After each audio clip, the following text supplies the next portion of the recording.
The Star Wars sequel trilogy has no shortage of controversy surrounding it, but the biggest of all has got to be in the depiction of Luke Skywalker. Because while George Lucas portrayed him as the ultimate ideal hero in the original trilogy that could turn somebody as evil as Darth Vader away from the dark side, to a broken old man in The Last Jedi who tried to kill his sleeping nephew all because he sensed darkness in him and refuses to help those he cares about while insisting the Jedi should end. And whether you personally liked The Last Jedi or not, it's not unreasonable that many were upset and would insist that Luke Skywalker never would have done that. But even in a broader sense, the problem is that it just doesn't make for a very compelling story, especially if one is to take Luke Skywalker's past into account. And today, I'd like to try and demonstrate why Luke's character wasn't done too well in The Last Jedi, by comparing him to something else that depicted the ideal hero broken down and discouraged archetype much better, with that being the Ratkin Bass special, The Year Without a Santa Claus of all things. And there will obviously be spoilers ahead, so in case you'd like to see either of them and don't want anything else ruined, now would be a really good time to click away. Okay, so to get right into it, at first it probably seems like I couldn't have picked two more different stories to try and compare to each other. But when you really look at it, The Last Jedi and The Year Without a Santa Claus actually have quite a bit in common. Now I've already dedicated separate videos to discussing both these movies in detail, and I'll leave links to both of them in the description in case you're curious. But to go over a few things they share, they both revolve around an ideal hero who's discouraged and decides people don't need him anymore, other characters that try to show him that this isn't so, a female character making a bad decision because of said hero's behavior, the hero eventually being shown that people still do need them after all and rise to the challenge, and perhaps most notably, both of them subvert their own title at the end. But while it feels both completely earned and maybe even touching in The Year Without a Santa Claus, in The Last Jedi it just feels hollow and predictable. And a major reason for that is in how their respective heroes are handled, because even if they share a lot of the same traits, there are a few crucial differences. But before I go any further, I'd just like to acknowledge that this isn't exactly a one-to-one comparison here. Because first of all, Santa Claus doesn't do anything nearly as bad as Luke when he's down in the dumps and depressed. He just simply decides not to take his yearly trip and leaves it at that. Otherwise, he doesn't do anything you wouldn't expect from him. While in Luke's case, the catalyst for his broken state is that he contemplated murdering his nephew, and that, combined with the death of all of his students as a result, made him feel like a failure and wanted to die. So on that front, there's definitely different reasons why they're both depressed, which actually contributes quite a bit to why one works and the other doesn't, but I'll get back to that later. And there's also the obvious fact that Santa Claus has thousands of stories surrounding him, so if one doesn't like his depiction here, they can simply turn to hundreds of other things that show him as the happy, jolly old man everybody knows and loves. But with The Last Jedi, it was pretty much a one-and-done deal, because even if one takes the expanded universe into account, they really had only one chance to have Mark Hamill as Luke Skywalker return to the big screen, so it was much more important that they get his characterization right, because they weren't going to get a second chance, and to many, they blow it. Because, to put it simply, the Luke Skywalker in The Last Jedi doesn't feel like the same Luke Skywalker from the original trilogy. It's not a believable transition of his character that he'd go from such an ideal hero to a broken old man and failure. And this was a sentiment felt even by Mark Hamill himself, who said he had to think of him as a separate character, Jake Skywalker. And as I noted before, when the audience last saw Luke, he had been repeatedly warned that his father was destroyed by the dark side of the Force and was nothing but the Emperor's slave, but he didn't listen to them and put his faith in his father anyway, and was ultimately proven right. He did what his mentors thought was impossible and saved his father from the dark side, and in the process saved the entire galaxy as well. So when his story continues, it's only logical that he go on to become the greatest hero the galaxy ever had. But instead, all of his victories are taken away from him because of a mistake he never would have made, and his characterization does a complete 180, going from a man of extreme ideals to somebody who doesn't believe in anything and just wants to die. And again, not only does that not make sense from a character progression standpoint, especially for a series that runs on black and white morality, but it's not a very compelling story either. I mean, seeing such a great man that was proven right to hold on to his ideals become a complete and total failure that arguably plunged the galaxy back into chaos? That's not encouraging. That's both downright depressing and total character assassination. Because not only is it tearing down Luke Skywalker's character, but all of the ideals he represented as well.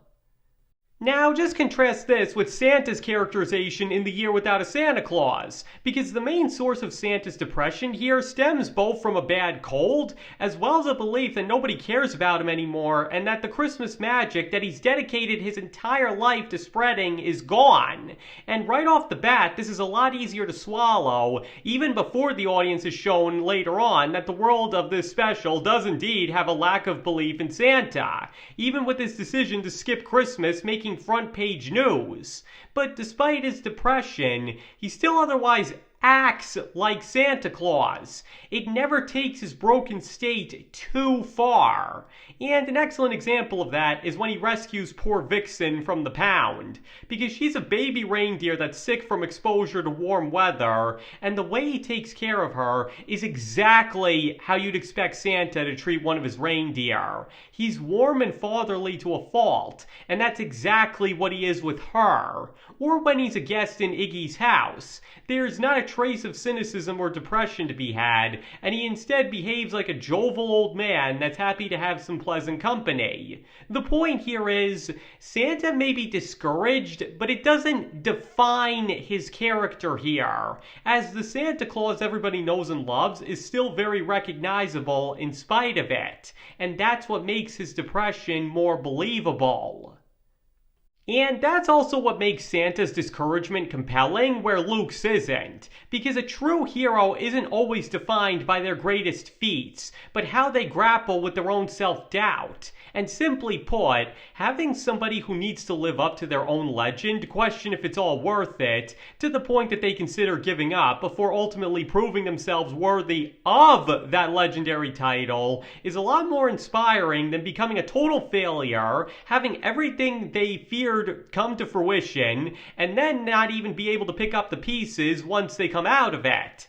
And just to give an example of what I'm talking about here, think about this. One of Luke Skywalker's biggest traits was his attachment to his friends. He was shown to do anything for them and wouldn't hesitate to put his life on the line if need be, with his protective nature even being the one thing that almost gets him to fall to the dark side. And yet, in The Last Jedi, not only has he been out of the fight for years, but he's repeatedly told that his friends are in danger and need him, and he spends the entire film until the ending balking at the idea that he could help them, even after hearing point blank that Kylo Ren killed Han Solo.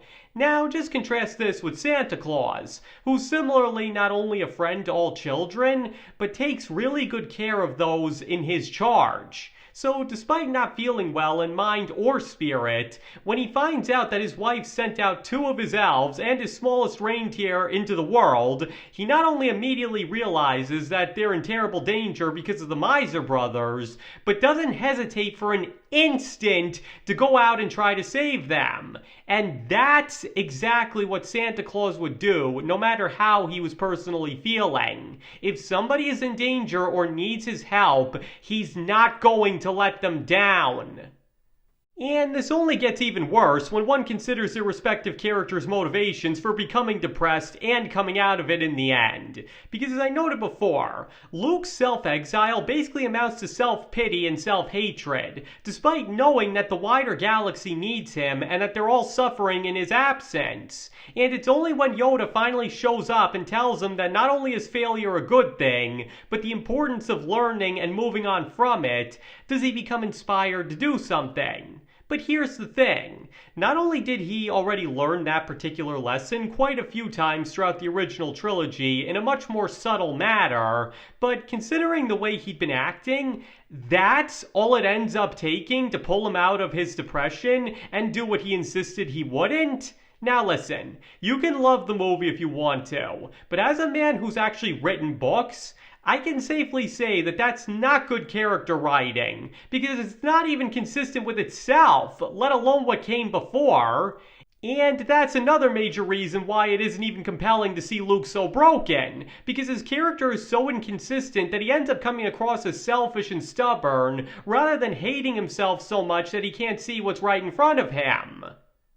But not only is Santa Claus's motivation totally consistent throughout the special, but he's a lot more sympathetic at that. Because as I noted before, he's made to believe that the world doesn't really need him anymore and that nobody cares about him. And that's why he decides to take the year off. Because he genuinely believes that children don't need him and that he won't be letting anybody down by not giving out presents. And most of the special then revolves around the efforts of the other characters to show that he is still needed and loved. And once this is proven to him to be the case, that the children of the world do still care and need him, and on top of that, accept that he won't be coming, he immediately takes back everything he said and goes out anyway. Again, unlike Luke, who knows people need him and doesn't even try to help, Santa is led to believe that he isn't needed, which is part of what makes him depressed in the first place.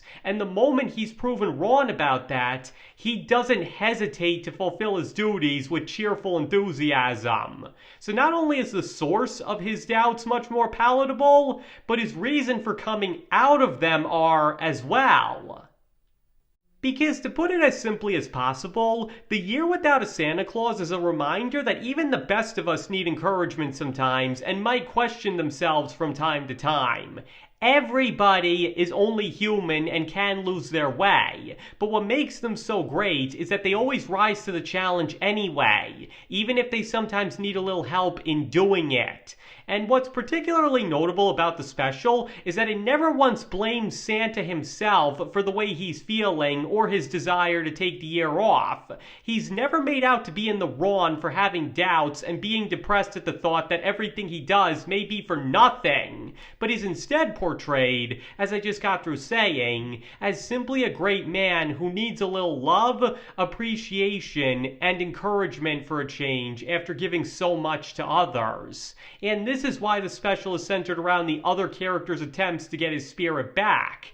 Because they only want to show Santa that his doubts are wrong, not that he himself is for having them. And when he finally does get that love and validation and realizes that the children do need him and still care, that's all he needs to become the Santa Claus everybody knows and loves again. As I said before, what makes it work is that it's showing that Santa Claus isn't infallible and can get discouraged, but especially when he has support, he'll never stay down for long, and that's why he is Santa Claus. It preserves his ideals all the way through, not tears them down and attempts to rebuild them anew.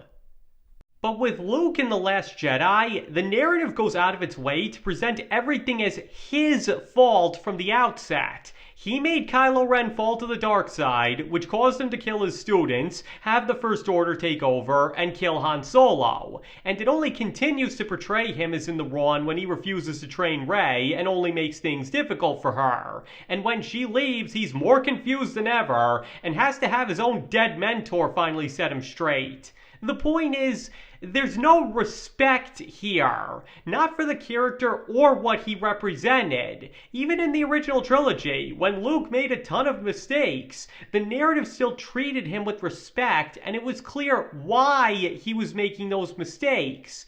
But The Last Jedi seems determined to just pound his legacy into the dust as much as possible, so it'll mean more when he redeems himself in the end. But even his redemption can feel hollow for many, both because he isn't actually there, and because he didn't even get to fix anything. All he accomplished was making a fool out of Kylo Ren, and let's face it, plenty of other characters had already done that. So not only did the narrative take all of Luke's ideals and heroics away from him, but it turns out to be for nothing since his attempted redemption doesn't stick the landing. Now, as I noted before, it's okay to have stories where an ideal hero has doubts, questions their purpose, or even makes a mistake or two. But what makes these stories compelling, and these heroes is the fact that they end up coming through despite them.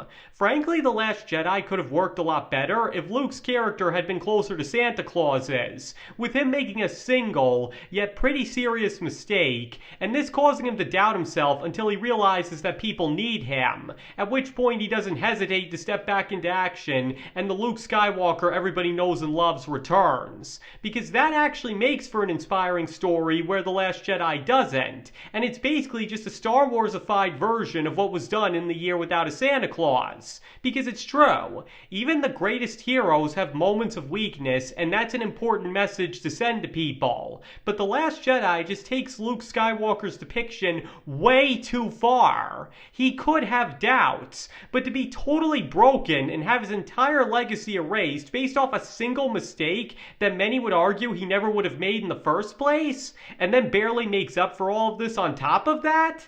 Again, you don't have to agree with this, but it's easy to see why many fans of the character thought he was done dirty here. But conversely, you'll never find anybody saying the same about Santa's depiction in The Year Without a Santa Claus. In fact, that special is actually considered among the best Radkin Bass ever made. So the point here is, both The Last Jedi and The Year Without a Santa Claus arguably did the unthinkable and portrayed their respective heroes as depressed and discouraged, but the difference is that one made it believable while the other didn't. And because of that believability, Santa Claus is not only able to feel like Santa in spite of his depression, but it also sends a healthy message that everybody is human and needs to be encouraged sometimes, as well as that even such people can lose their way for a little while. So in the end, this special almost feels like an ode to Santa Claus and why everybody loves him so much. And the fact that his characterization is on point all the way through despite his doubts only cements that. While on the flip side, Luke Skywalker's depiction in The Last Jedi is not only inconsistent with the way he'd been characterized before, but the movie goes way too far in breaking him until it becomes totally unbelievable that it's the same character, as well as making him look more selfish than was probably intended, as I noted before. In other words, the message behind The Year Without a Santa Claus works because one can look at this man and say, "Yep, that is Santa Claus," which only makes the fact that he becomes discouraged hit harder. But in The Last Jedi, one is more likely to think, okay, this is not Luke Skywalker, which makes what it's trying to say with him pointless as a result. And when even his own actor was among those saying that, you know that's a problem. Now, like I said before, the depiction of these two characters isn't actually a one-to-one comparison, but hopefully it was still enough to demonstrate why many were so annoyed with Luke in The Last Jedi. Because simply put, Radkin Bass did everything right when it came to Santa's characterization here, and that's why the story works, while The Last Jedi took way too many unadvised risks, and we all know what happened as a result. Especially because it felt needlessly mean-spirited in the way it went about Luke's character, even if that probably wasn't intended. But nonetheless, when it comes to characters that people hold in high regard and look up to as an ideal, one has to be very careful in the way they go about depicting their more human side. And not just for the character themselves, but also to preserve everything they represent as well. Because again, characters like these mean something to people, and to deconstruct them too hard is to take all of that away from them. And that's probably the biggest thing The Year Without a Santa Claus got right that The Last Jedi didn't. Because it was able to not only preserve everything that people love about Santa Claus, but arguably build on it at that. While The Last Jedi made Luke out to be the exact opposite of his own ideals. And the fact that one is universally loved by fans of Santa Claus, while the other has become one of the most divisive movies of all time, should honestly speak for itself. Okay, I think that's everything I wanted to cover. So now I'd like to hear your thoughts on this. Do you believe that The Year Without a Santa Claus does a much better job at the broken and discouraged hero template than The Last Jedi? Or do you believe that the Star Wars movie is definitely superior? Please feel free to let me know in the comments below. Let's just please try to keep it civil, because I know this can be a very touchy subject for people, and I don't want my comment section turning into a war zone. Because like I said before, you don't have to agree with me or any opinions expressed in this video if you don't want to. You can feel however you'd like about both Santa Claus and Luke Skywalker's portrayals in their respective films, and if you think I had it all wrong, that is completely fine. And thank you all for watching. I greatly appreciate all of it, and I hope to see you all next time.